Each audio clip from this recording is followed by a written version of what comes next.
Jimbo TV. Stay updated. Mtazamaji wa Jimbo TV, na tumai basi popote pale ulipo buheri wa afya. Moja kwa moja na kukaribisha katika kipindi chetu cha siasa na wanasiasa, na hii leo basi tuna karibisha zile sherehe mbili ambazo ziko katika mwisho wa mwaka, ambayo ni Krismasi na mwaka mpya. Lakini mbali na hayo, juzi tu katika gatuzi dogo la Msambweni kulitokea uchaguzi mdogo ambao uliweza kukamilika mnamo tarehe 15, na saa 8 za usiku mshindi akatangazwa, ambaye alikuwa ni bwana Faisal ambaye alichaguliwa na wananchi wa Msambweni awakilishe kule bungeni. Lakini hata hivyo mshindani wake wa karibu ambaye alikuwa ameteuliwa na chama cha ODM ambaye ni Mheshimiwa Omari Idi Boga bado yuko katika mitaa yetu, na mbali na tuhuma za kwamba amepotea, leo tumekuwa ama tumempata katika ofisi yake, ametualika katika ofisi yake na tuko naye. Bwana Omar, habari ya leo? Mzuri sana bwana. Pole na pongezi kwa ujasiri ambao ulitokea, ambapo dakika chache tu baada ya mwenzako wa Faisal kutangazwa kuwa mshindi ulijitokeza na kukubali ushindi ule wake. Hiyo ni jambo ambalo viongozi wengi wameshindwa, na kupongeza kwa hilo mheshimiwa. Asante. Tuambie pengine maisha yakoje baada ya siasa? Mwanzo nashukuru watu wa Msambweni na Kwale kwa jumla. Ndio. Kwa support yao. Najua kwa wengine haikuwa rahisi. Haikuwa rahisi nini? Okay, haikuwa rahisi. Najua wengi walikuwa wanajua nitapita. Na watu wengi walikuja kwangu ile siku ya pili, wengine wanalia. Ya mama, wazee, ushaona wazee, mtu mzima analia. Haamini kwamba hii penalty ilikuwa goalkeeper ameanguka na tukapiga nje. Kwa hivyo mimi nilichukulia uzuri. Nimeenda holiday siku 3 na wife wangu na watoto ku reflect. Na sasa nimerudi kazi, niko na ofisi yangu hapa ya recruitment agency. Niko na ofisi ya Huda. Kwa hivyo kabla ya uchaguzi mimi nilikuwa na vitu naendeleza. Kwa hivyo bado naendelea na kazi. Na nataka tu kumshukuru Mungu kwa kunipatia afya. Na watu wengi waliongea sana, Boga amepelekwa hospitali. Hapana, mimi na roho ngumu sana. Mimi siwezi kupatwa na mshtuko kama hiyo, kwa sababu mimi nilikuwa sipiganii kura kwa sababu ya mimi. Nilikuwa napigania kura kwa sababu ya vijana, kutafuta kazi, wa mama kuwa empower. Hizo ndio vitu vilikuwa vinanidrive. Kwa hivyo si mimi nilianguka, ni wale ambao walikuwa wana matumaini na mimi sikupata nafasi. Naona ndio waliathirika zaidi. Mimi ni kawaida mtu kufikiria, lakini nimeona watu wanalaumiana. Wengine wanasema ni yule alikuwa sijui nini. Vitu vingi. Kuna mambo mengi ambayo yalitokezea kweli, lakini si wakati wake. La msingi mshindi alipatikana. Na baada ya mshindi kupatikana, pengine wewe kama Omari Idi Boga ulisoma nini katika uchaguzi huu mdogo wa Msambweni? Kwa sisi tulikuwa tumefanya polls, opinion polls kama 5 hivi za kufuatizia. Na hizi zote, ile ya mwisho kabisa tulifanya Novemba tarehe 30. No, hiyo ya pili yake. Mimi nilikuwa niko 54%. Ndio. Mwenzangu alikuwa 29%. Halafu ile siku ya kupigia kura kesho tukapigia kila polling station. Watu kama 300 katika kila polling station kuuliza wewe utapigia nani kesho. Na 80% ya wale watu walikuwa sema watapigia Boga. Kwa hivyo nilienda kwa uchaguzi nikijua I'm confident tutashinda. Lakini kitu ambacho kilitokezea, unajua kulikuwa na kuna tactics wenzetu walitumia mwisho za kununua kura, kununua vitambulisho. 1000 unaleta kitambulisho. So tulikuwa tukifuata watu wale kupiga kura, sema hana kitambulisho. Vikaregeshwa siku ya pili yake. Alafu pia kulikuwa na open bribery, yani watu walihongwa. Na tulishika watu 12 tukawapeleka polisi. OB ziko. Kwa hivyo watu walikuwa wanatembea na pesa. Unajua hii ni wakati wa corona, watu wana njaa. Sasa wamama wetu na baadhi ya watu wetu walipewa pesa, wanapiga kura vile sivyo alikuwa amemkia. Lakini zote ni tactics, evidence tuko nazo, lakini sitaka kwenda kotini kwa sababu ni process ndefu, itatuchokesha. Unajua kama uwezi kuwa mimi nimekaa nasema nitampigia Boga alafu jopo 200 ugeuke. Itakuwa sasa tatizo si 200, tatizo wewe uko na matatizo. Kwa hivyo sikutaka kuchukulia ile jambo, alitumia mbinu zake akashinda, ni mipango ya Mungu. Mbali na mifumo ama mbinu ambazo alitumia, kuna tuhuma kwamba ama watu wengi wamesema kwamba gavana wa Mombasa Ali Hassan Joho katika kampeni zake ndio amechangia pakubwa kubadilisha zile kura kutoka kwako mpaka kwa Faisal. Unalizungumziaje jambo hili? Mimi mwanzo nataka kumshukuru gavana Joho, alifanya kazi nzuri. Last time in 2017 sikuwa na resources. Kwa jamaa walikuja kutusaidia na resources, chama kilikuweko. Na pia katika opinion poll yetu tuliofanya, kati ya wale watu ambao wange influence campaign, Joho was at 48%. Mara mbili tumefanya. Joho was at 40. Watu waliulizwa nani ange influence. Watu wengi walikuwa wanasitaja Joho kuliko kutaja Mvurya. Niko nazo za I'll share with you. Mvurya was at 11%. Kwa hivyo haiwezi kuwa Joho alikuja akachange. Hiyo ni perception. Kuna vitu vingine vilitokezea ambavyo si vya kawaida. Kwa sababu tukiangalia kweli katika hizo opinion polls, wewe ulikuwa juu katika 3 zilizotolewa. Na hata katika ule pande mwingine walitoa yao, lakini hawakuweka mbali zaidi na wewe ukilinganisha na zile zako 3. Lakini ilivyokuja siasa sasa ya majibizano baina ya gavana wa Mombasa Hassan Ali Joho na gavana wa Kwale Salim Mvurya, ndio ikatokea kwamba kura za Boga zinaharibiwa na haya majibizano. Mimi nafikiri kuna kitu kimoja kilifanyika ambacho ni kitu cha msingi. Ndio. Watu walifuatwa Jogoo wakapewa fomu za basari. Nyingi kushinda zile pesa zenyewe. Wakaambiwa bila kupiga kura kwa mtu fulani utapata basari. Na unajua wazazi wengi sasa hivi wako na corona, sio? Yaani hii corona imewasumbua, wana kazi. Na ameambiwa atapewa 18,000 na basari Januari. Boga akiingia atavunja ofisi ya CDF, kwa hivyo mtapata basari. Kwa hivyo wengi wali buy into that kwa sababu walifanya Jogoo, wakaifanya showground, wakaifanya ile sehemu ambazo sisi tuko popular. Kwa hivyo kama wewe, watu walikuwa wanapigana pale Jogoo kwa sababu ya fomu za basari, ambazo ni fomu tu, si pesa. Sasa mtu anasema mimi Boga nikiingia Boga sitapata basari. Na unajua basari is very dear to our people. Kwa hivyo hiyo pia ilichangia. Basari forms zilikuwa za county zatolewa, za CDF zilitolewa. Hiyo mikakati ilipigwa hiyo sehemu. Hazikutolewa kwa wale wengine.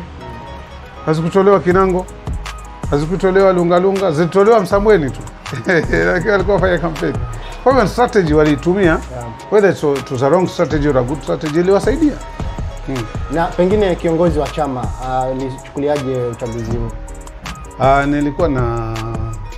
Niliongea na hata jana. Aliniambia tu kuteleza sio kwangu. Hakuchukulia in bad faith. Walijua outside my level best. Na unajua nilipatwa na corona for 15 days, nikawa niko nyumbani.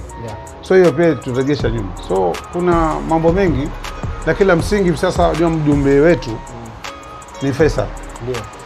Ana mwaka mmoja na miezi 7 aweze kuendeleza kazi. Kuna maneno ambayo kiongozi wa chama chako na Raila Amolo Odinga aliyatamka kabla ya uchaguzi. Akasema kwamba uchaguzi huu wa Msambweni unalinganisha na jinsi BBI itakavyoenda. Pengine bado mko na hiyo mnajua kwamba BBI itapokelewa Msambweni? Marudio. Lakini hii uchaguzi si tu hapa. Si hapa tu Kwale, si hapa Msambweni peke yake. Manake hii ni dalili ya kuonyesha kwamba tunaelekea wapi. Sasa tunaelekea kwa hii mambo ya BBI. Na sasa mchujo ya kuangalia kama tuko tayari ni mambo kama haya, hii ya Kwale hii. Kuna kama timu ya BBI itashinda au itashinda. Kwa hivyo ikiwa kama ODM unaweza kushindwa hapa, BBI itakuwa na shida. Okay, unajua BBI ina mambo yake mengi. Na unajua watu wengi wetu hawajasoma BBI, wakaintel vitu gani. Kwa hivyo kunahitaji sensitization kubwa watu wetu kuelewa BBI inaongeza nini. Kwa hivyo hiyo ndio mikakati ambayo maybe chama iko nayo kuhakikisha kwamba watu wanaelewa BBI nini, ina mazuri gani na ina mabaya gani. Japokuwa mimi initially yani na support BBI na inaweza kuwa imechangia kwa sababu watu wengi walikuwa kiulizwa kwenye opinion poll walikuwa wanapenda handshake lakini kwa hawajapenda BBI. Kwa hivyo nafikiri yule ukosefu wa ufahamu wa kueleza kuhusu BBI. Kwa hivyo wale matamshi yake nilisikia akiarejelea akisema alikuwa anaaminisha Msamweni akomeshe Kenya. Which is okay. In fact, in your own words, you said if ODM would lose in Msambweni, the BBI would have a problem. And I mentioned, Ken, that we will have a problem in Msambweni. I did not talk about the BBI nationally. I just said the BBI would have a problem in Msambweni. Sasa tutoke kidogo katika gatuzi dogo la jirani hapa la Matuga. Kuna habari ambayo sasa inatapakaa sana kwa sababu mbunge wa kule alisema kwamba watu wake hawajui kusoma, kwa hiyo itakuwa ngumu kuelewa BBI. In my constituency up to 70% hawajui kusoma. Lakini kwa sababu kuna wanasiasa walitangulia, anakuambia sasa unasema tutasaini katiba vipi na hatujaisoma. Hujui kusoma wewe, utaisoma vipi jamani? Wallahi yani ninashangaa.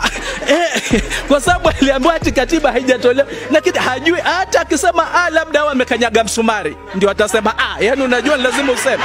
Lakini ukweli sio ile ya alphabet, lakini anakuambia hajaisoma. Sasa wewe ni siasa ya mirengo. Sijui wewe kama ulikuwa unapigania huu ubunge katika gatuzi dogo la Msambweni. Watu wa Msambweni unawaonaje katika hiyo sensitization? Itasaidia ama pia ni wale watu ambao ashakumsema tusi maneno aliyosema na Bwana Tandaza? Unajua sasa kurejelea maneno ya Tandaza. Unajua watu wetu hawapendi, sisi wengine tupigwa vita si kwa sababu ni wabaya. Ndio. Sisi watu wapenda kuambia watu ukweli. Na sisi jamii yetu hatupendi kuambiwa, tunapenda tudanganye. Ndio. Kwa sababu sisi tushafanya research hapa na shirika langu la Huda kuangalia levels za education. Form 4 wangapi, university wangapi. Kwa mfano tulifanya college na university, it's only 3% of the population. Nasema kwa mfano tulifanya hapo Kunda, Bongwe wapi, it's only 3% have gone to college. College level. Hiyo inakwambia nini? Bado ni kidogo. Form 4 walikuwa 30%. Walio drop out, siko nazo statistics kwenye data. Kwa hivyo hata wakati unaniona natoa manifesto yangu, it was based on those facts. Sababu unafanya polls, unafanya research, unajua tatizo liko wapi. Kwa hivyo siwezi kujua yeye kwake kukoje. Lakini kweli lazima watu wetu kuwe na sensitization, masomo, watu wasomeshwe zaidi waelewe. Kuna vipengele kadhaa ukiwaambia tu, ukivi unbundle ukisema constituencies zitaongezewa. Ukiwaambia pesa zitaongezwa kutoka 15% to 35%. Si anaelewa mara moja. Naelewa. Zile nitty-gritty za huko ndani hawezi kujua kwa sababu hiyo inataka masomo ya darasani. Lakini kuna vile vitu wanaziita hanging fruits, zile ambazo yani zakata kala kwa mara moja. Hivyo ni hizo kama hizo pesa kuongezwa, kama hizo constituencies kuongezwa, kwa kwamba kutakuwa na mamlaka zaidi ya Prime Minister, Deputy Prime Minister kwa sababu ya inclusivity ya Kenya nzima na si wa pwani tupate nafasi. Kwa sababu unajua kama hauko pale, kwa mfano wakati wa kampeni mimi nilikuwa nawaeleza kitu kimoja. Yule independent candidate na mimi nilikuwa niko huko kwa handshake. CDF ni 0.002 ya pesa yake. 15% ndio county government. The rest of the money iko national government. Na kule haitolewi hata kwa sababu watu tugawanye hii Msambweni inagawanywa kisiasa. Kwa hivyo ni uende kule kwa mawaziri. Maana huwezi kufanya bungeni. Kwa mpinzani kule bungeni mwanzo vitu vyako vipite. Kwa hivyo mpaka uende na huko kabembeleze waangukia watu miguu. Ndio watu wako wapate barabara. Maana ni mtu wa serikali.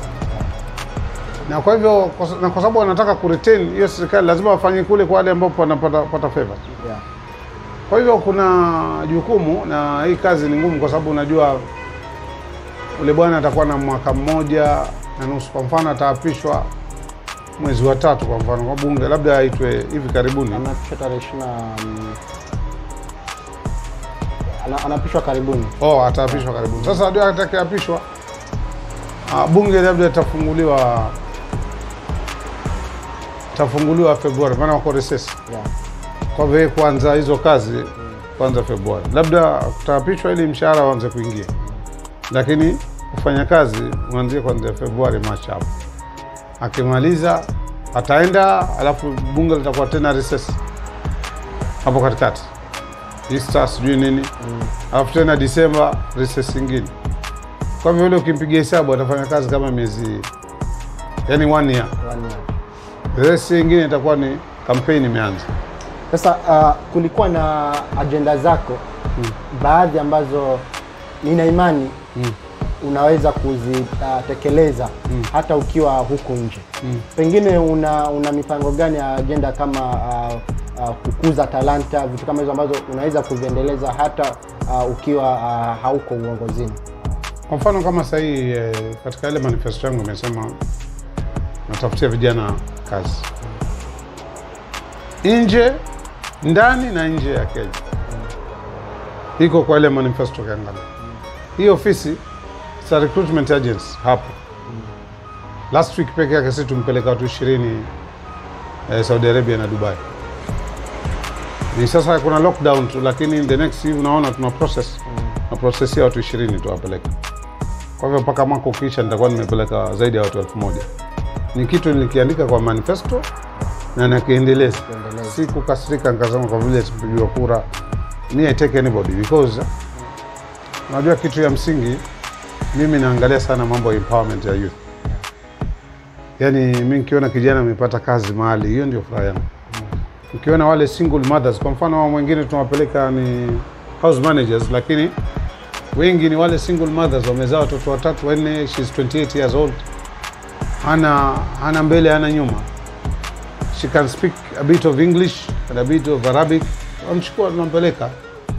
Anaenda kufanya kazi miaka 2, akirudi hapa atasaidia watoto wake, atajenga nyumba. Hiyo ndio tunafanya. Lakini hiyo pia na sio pigwa vita nayo tukaambiwa kufanya human trafficking. Sasa utafanya lipi la sawa mpaka liwe watu wataridhika. Lakini mimi huwa siangalii watu wanasema nini. Mimi naangalia impact kwa wale wananchi. Kwa hivyo hapa tuko na hizo Januari, na madereva nitapewa nafasi, nitapeleka. Hata leo nimepewa nafasi moja ni housemate lakini Nairobi, lakini kwa mdosi atalipwa 20,000. Hajafika form 4. Standard 8 na watoto 2, alitoa mimba, yuko nyumbani. Ningempatia opportunity akaenda kufanya kazi kwa sababu leo mtu ananijua. Ataenda kufanya kazi, labda atatoboa huko mbele. So that's how we empower people. Na lingine ambalo tutakatulifanya ni ile la women empowerment, ile biashara. Already nilikuwa nimeregister wamama 500. Ni through my other NGO nataka ku raise funds. Tuwapatie wamama 10,000. Alafu nitatafuta mashirika watrainiwe jinsi ya kufanya biashara. Hiyo is simple. Hiyo ilikuwa naisema because najua inawezekana. Inawezekana kwa sababu katika mahojiano yetu ya nyuma tulipata kikundi cha Nuri Women Group. Nadhani pia ulipatana katika kampeni zako Msambweni, ambapo vijana kina mama wameanzishiwa biashara na shilingi 1,000. Na biashara hizo tumeziona zimepevuka na kuwa kubwa. Tuje katika uhusiano wako na Uhuru ama Rais wa Kenya Uhuru Kenyatta. Unaendeleaje baada ya kupoteza? Wanajua mimi initially nilikuwa sijakutana na Uhuru. Ile ilikuwa ni first time yangu kukutana naye. Na I didn't know jamaa poa sana. Yani for 15 minutes nilikuwa namuona kwa TV, lakini for 15 minutes nimekaa naye kama vile tumekaa. Na tumeongea mengi, na yale mengi mengine, kwa mfano daraja la Mwachande ile ameteka undertaking kwamba atalifanya. Na mimi pia nitafuatilizia, maana alinipatia namba ya engineer, akanipatia, nitafuatilizia sababu nilichukua jukumu. Kuna shamba hapa alisema tutajenga soko, tutalifuatilizia. nitatumia Madam Sudea, nitatumia Senate, nitatumia Al Hassan Joho because he is a good friend of mine. Na Prime Minister pamoja na Uhuru kwamba zile vitu tuliongea isionekane ilikuwa ni siasa, tuzimalize. Basi ikifika 2022 whether nitakuweko au nitaachilia, lakini wale watu wafanyiwe vile vitu. Katika mambo kuachilia, hebu tuweke bayana, tuweke waziwazi hapa. Tukijaliwa mwaka wa 2022 bado utakuwa kwa debe. Unajua 2022 ni mbali sana. Ndio. Na sasa hivi kitu ambacho nataka kufanya, nafanya analysis. Kwa nini ilikuwa penalty, goli ameanguka na tulishindwa kupiga penalty. Ndio. Baada mpaka tujue what are the issues. Yeah. Ni mimi wanitaki. Ni methods zilikuwa mbaya. You know, you need to also to evaluate. Yeah. Kwa sababu huwezi kuongoza watu ambao hawakupendi. Umeelewa? Yeah. Utakuwa unapoteza nguvu, unapoteza resources. Kwa hivyo tutakaa na kamati yangu, tutakaa na researchers wangu, tutafanya research. Sababu ODM pia wataka kujua majibu kwa nini tulikosa. Na all indication ilikuwa zinaonyesha kwamba tutashinda. So kuna maswali mengi. Wewe unafikiri kama mtu anaweza akageuzwa njiani na shilingi 200, wewe unakupatia nini? Kwamba unaweza toa sera zako, lakini at the end of the day sera sio kitu muhimu. Muhimu ni hizo vitu ndogo ndogo. Kwa hivyo kuna mambo mengi tutadiscuss. Lakini mimi silaumu Wadigo, silaumu watu wa country. Maana sasa kuna ukikutana watu wa country, Wadigo wako walikuangusha. Ukikutana Wadigo wasema watu wa bara walipigia. Sasa ni blame game, sasa tunaje blame. Ni kura zetu zilikuwa kidogo. Method iliyotumika ziwe kidogo. Unajua hata watu wa intelligence walikuwa wamepredict kwamba hivi itawin. Yeah. Tena projections zao ziko almost perfect. Sasa utajiuliza kwa nini Gombato watu hawakutoka? Kinondo kwa nini watu walitoka wengi na Msambweni watu walitoka wengi? Kwa sababu kuna maswali. Kwa nini tulipata 40% Msambweni, tulipata 40% Kinondo, we got 30% in Gombato Bongo and Okondo? Na pengine katika sababu za juu wewe unafikiria ni sababu gani? Hapo kuna mambo mengi. Kuna mambo mengi kwa sababu kampeni nyingi sisi tulifanya Ukunda na Gombato. Kwa unaenda mkutano unapata watu 2500. Hawa watu kwa nini hawakupiga kura? Kwa mfano tulifanya mkutano wa Mwaroni wa youth, women na wazee. Wazee walikuja 600. Youth walikuwa 1500. Women they were 1800. Hawa watu wangapi? Gombato tu peke yake. Lakini takwimu zinaonyesha kwamba Boga ana wafuasi wengi Msambweni. Lakini wafuasi wasio na kura. Pengine umejaribu kuangalia hii. Wajua watu waliopiga kura Faisal alipewa 15. Ndio. Nikapewa 10500. Hiyo ni around 25. Wapigaji kura wa Msambweni ni 68000. Kwa hivyo kulikuwa na watu hawakwenda kupiga kura tu na ile Boga atapita. Umeelewa? Boga katu. Sasa hiyo ndio pia ilichangia, na pia nilisikia kuna watu walitoa pesa waeke vitambulisho nyumbani. Kwa hivyo vitu mambo tu sasa hii kwa vile tunafanya research tutakuja na analysis nzuri tujue. Tuje sasa katika azma za 2022. Yeah. Tukijua kwamba mkubwa wako Profesa Hamad Idi Boga ana azma kuwania ugavana wa Kwale 2022. Pengine uchaguzi huu mdogo baada ya wewe kupoteza alihisi vipi? Profesa alikuwa hajatangaza kwamba anataka kusimama. Ndio. Ni watu walikuwa wanamwambia ataka kusimama. Na wajua mimi hii jamii naijua. Maana nishafanya nao kazi miaka 10. Nishasimama 2017 sasa nishasimama. Kwa hivyo naelewa dynamics. Yeye bado ni mgeni. Ndio anasaidia community sana. Yeah. Ninajua vijana ambao wamepelekwa KDF na profesa. Ninajua vijana wengi ambao wamepelekwa shule na profesa. Najua many youth kama hiyo ambao umeisema hiyo Nuru. Nuru. Profesa amesaidia sana. lakini hiyo haikupi kura. Kuna vitu vingine hapo ndani ambavyo unajua watu wetu yani kuna matatizo baina ya waliosoma na ambao hawakusoma. Ndio maana Tandaza aliposema lile alivyosema litatranslatiwa kivingine. Umeelewa? Yani kwetu zile jamii ambazo zimeenda shule na zile ambazo hazikwenda shule huwa kuna gap. Wale wanajifanya. Sasa mpaka tuto hiyo kwa wenzetu wa Jaluo, msomi mtu muhimu. Ndiye anatoa solutions. Lakini kwetu msomi ni na unaleta hoja ambayo juzi niliangalia katika mtandao wa Facebook. Hii gap ya msomi na ambaye hakusoma inaletwa na ambaye hakusoma ama inaletwa na msomi mwenyewe? Ndio kuna ile mentality kwamba mimi nimesoma, kwa hiyo siwezi kana tunaoita danda. Unajua hata mtu wa form 4 ni mtu ambaye amesoma. Ndio. Hata mtu ambaye amefika standard amesoma. Kitambo wasomi walikuwa wafikiria hawaji kwa sababu wana tarogo. Lakini sasa hivi wasomi wanajituma. Wanataka kushika wale wengine waende juu.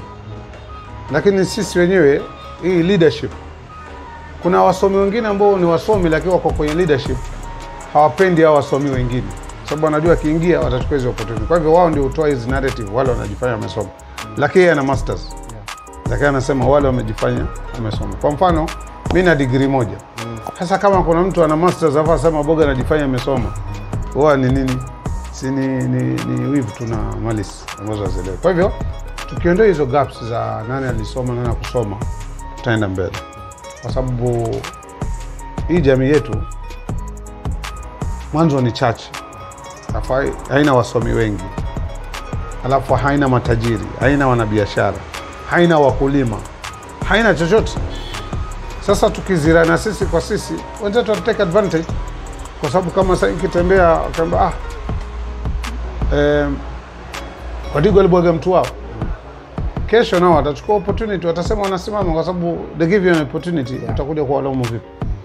Hata sasa hii najua mimi sasa hii na marafiki zangu ambao ni up country wanasimama MCA Ukunda na nini, na it is their right because they gave us an opportunity.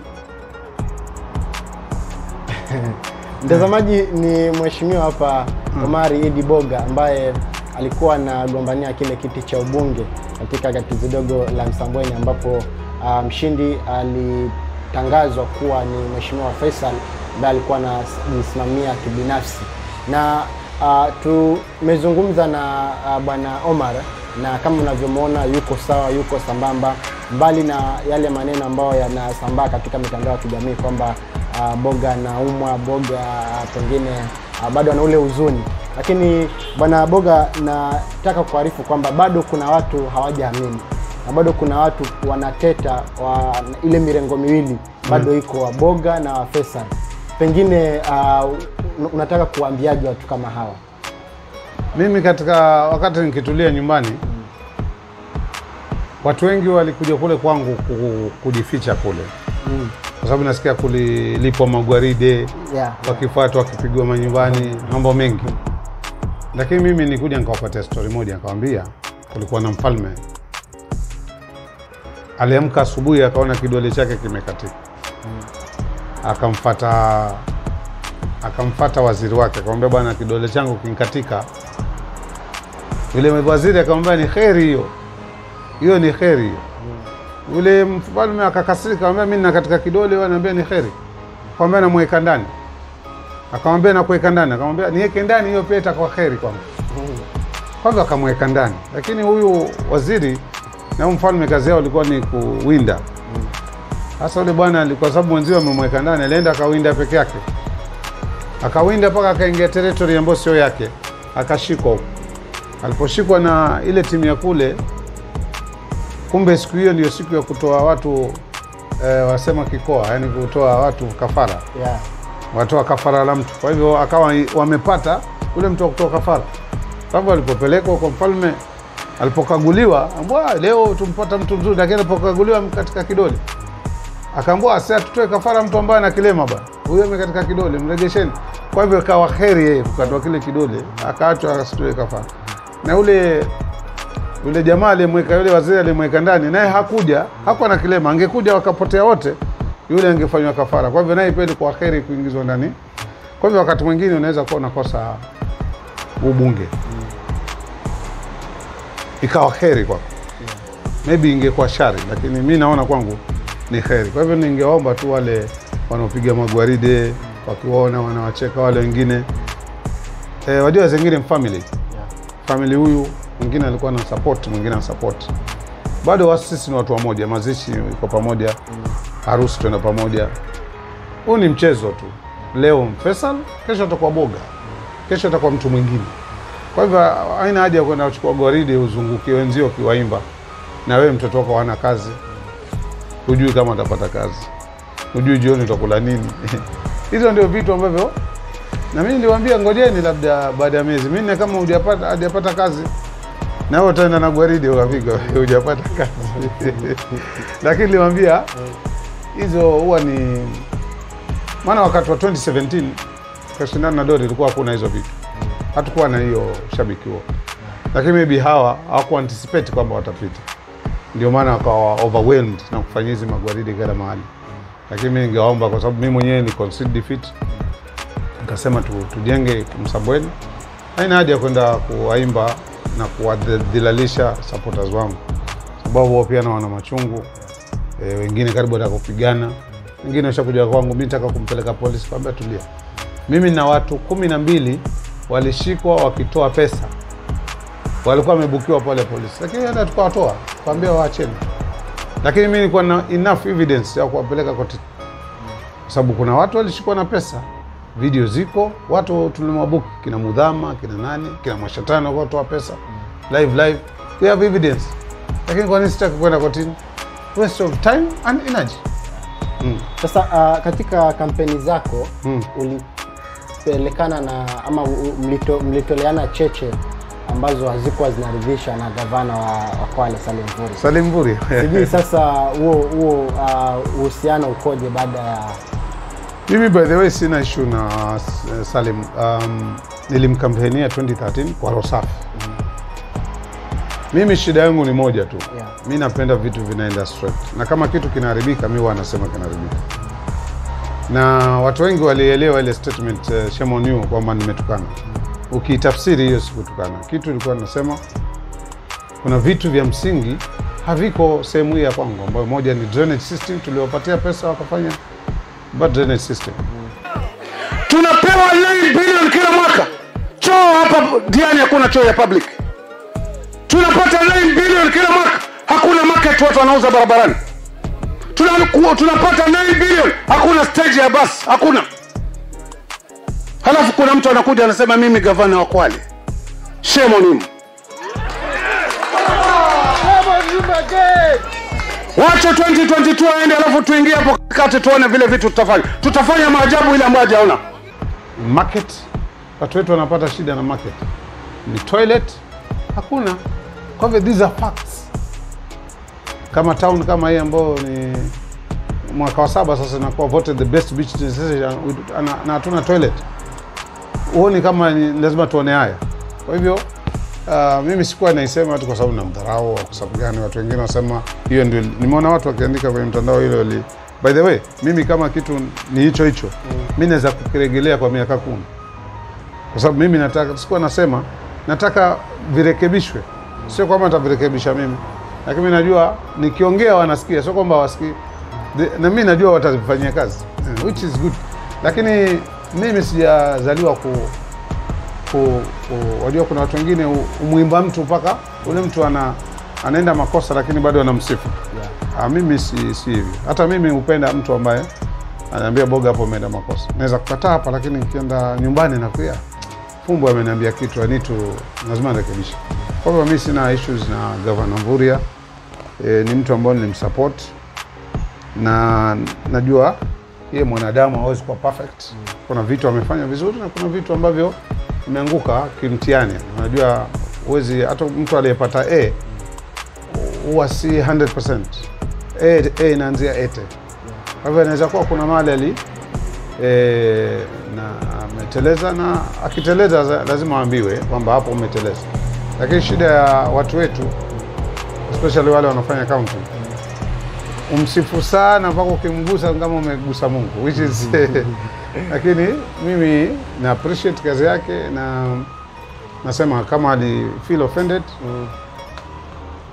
hiyo ilikuwa ni siasa. Lakini going forward, baada ambapo watahitaji msaada wangu, kwa sababu ninatusaidia pale, na mimi nikihitaji msaada wake nitaenda kwake ofisini, kwa sababu ile ni ofisi ya governor, si ofisi ya Mburi. Kwa hivyo nikienda huko nitaenda kama kwenda kwa governor, sina problem naye.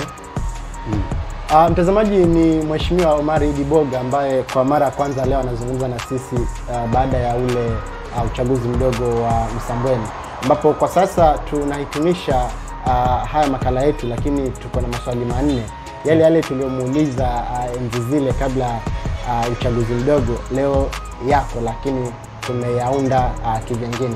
Swali la kwanza, Mheshimiwa Omar Boga, ni ukweli kwamba wananchi wa Msambweni ukitaka umaarufu kwao, kitu kikubwa kwao ni pesa? Maana si kampeni tuliifanya vya kutosha. Hakuna mtu alifanya kampeni kushinda mimi. Maana mimi nilikuwa na 5 billboards.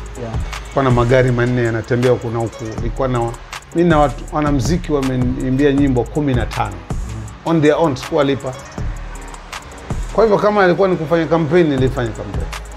Lakini ukisikia hizi stories za mwisho means kama unafanya kampeni lakini hauna hii, hasa wakati wa corona, utapata shida sana. Tena si tu. Maana nilisikia pia kuna pesa fake zilitolewa mwisho. Yaani alikuwa anapewa 1000 lakini akaenda dukani sio imebounce. Swali la pili, pengine utuambie, Faisal, ulisema siku zile ni mdogo wako na ni kijana ambaye anakuwa sasa. Lakini tumeona katika uchaguzi mdogo huu amekushinda zile tactics zako na amekuwa mbunge. Pengine sasa hivi Faisal unamzungumziaje? Mimi kama juzi nilivyosema, unajua siasa ni techniques. Na alipata wajuzi wakamsaidia. Sisi shida ambayo ilitumaliza kabisa ni kwa overconfidence. Timu yangu ilikuwa inaamini itashinda. Sasa unajua unaweza kwenda pigana na mtoto akakupiga hapa. Unajua tukifanya hivi ishaingia goli. Kwa hivyo mimi kitu ambacho nataka ni shirikiane tu na jamii na asome kutoka kwa watu wengi tu. Kuna machifu hapa, kuna village elders, kuna watu tu wa kawaida, ili aweze kujisaidia kwa sasa na kwa kesho. Unajua unaweza kuingia kwa by election ikifika 2022 usipate space, kwa sababu watu hawatakuja wote kukusaidia kama vile kitambo. Utakuwa wewe tu. Hakutakuwa na Asha Juma, mimi sitakuwa na Joe, wengine hatakuwa na nini, nitakuwa sisi kwa sisi. Sasa wale wengine watakuja siku 2 tu, kwa sababu nao pia waliwa huko nyumbani. Kwa hivyo hivi sasa amefundishwa jinsi ya sasa ni awe amesoma jinsi ya kufanya. Swali la tatu, pengine endapo zile research ambazo umesema kamati yako inazifanya, wapo itagundua kwamba wananchi wa Msambweni walikuangusha kwa sababu ya chama cha ODM, upo radhi kukiasi chama cha ODM ili usimame na wananchi wa Msambweni? Sisi tulifanya opinion polls tayari kwamba ODM ni 48%. Jubilee ilikuwa 12%. Hiyo najua, ndio maana mimi nilistick ODM. So problem haikuwa ODM pasi, problem ilikuwa vile tulivyomaliza campaign. Our strategy ya mwisho ilikuwa wrong. Hatukumobilize watu wetu vizuri wakaenda kupiga kura. Especially katika strongholds zetu. Kwa mfano Shamu, kura ni 1000, walipiga 300. Wangepiga 800, ningekuwa mbunge. Bongwe ni 1000, walipiga 300. Watu 700 ambao wananipenda wakapiga kura. Hii inamaanisha ni overconfidence yako ndio ilikuchongea ama ni wao wenyewe? Wao ile kwamba Boga atapita. Kwa wao pia walikuwa overconfident. Pia nao walikuwa wanaomba Boga atapita. So hiyo ilikuwa kosa, hii ndio wamekasirika. Sasa kama uliacha kifua ukapigwa mbao, sasa ndipo baadaye mtu ashaondoka, bwana pufia nyuma. Kwa hii saiti. Swali la mwisho bwana Omar Idi Boga, ambapo ni swali ambalo wengi wanalizungumzia, si Msambweni tu, hata katika zile gatuzi dogo zingine Kinango na Matuga. 2022 huenda familia moja ikawa na waniaji wawili katika kiti cha ubunge na ugavana. Unalizungumziaje swala hili? Hii familia ni yetu. Familia ya Boga. Sisi ngoja nikwambie. Mimi sitaki ubunge kwa sababu naitwa mheshimiwa. Ndio. Nikiona kuna mtu ambaye amesimama na najua anaweza kurekebisha haya mambo.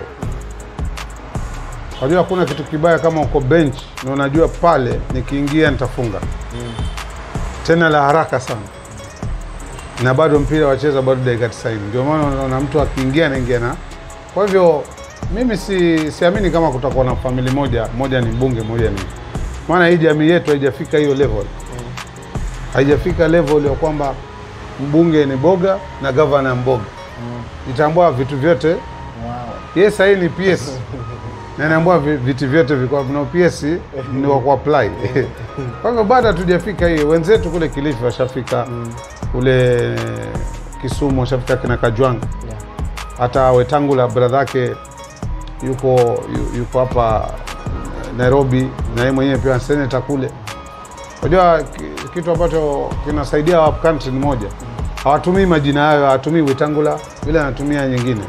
Lakini sisi wajua tutumia Fumbwe, tutumia Boga. Sasa bora onekana ile Boga tu.